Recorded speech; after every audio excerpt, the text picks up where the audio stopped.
பக்தி ஊக்கத்தை நீ கொடுத்தாய் நல்ல பேச்சுக்கு நடுவிலே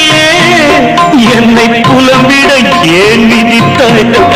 நல்ல பேச்சுக்கு நடுவினிலே என்னை புலம்பிட ஏன் விதித்தாய் உன் தத்துவம் என்ன அதில் தப்பிதம் என்ன சோதனை என்ன அதில் வேதனை என்ன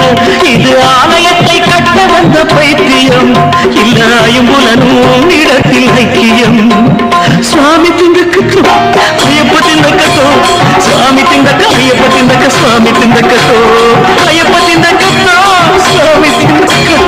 ஐயப்ப திண்டக்க சுவாமி திண்டக்க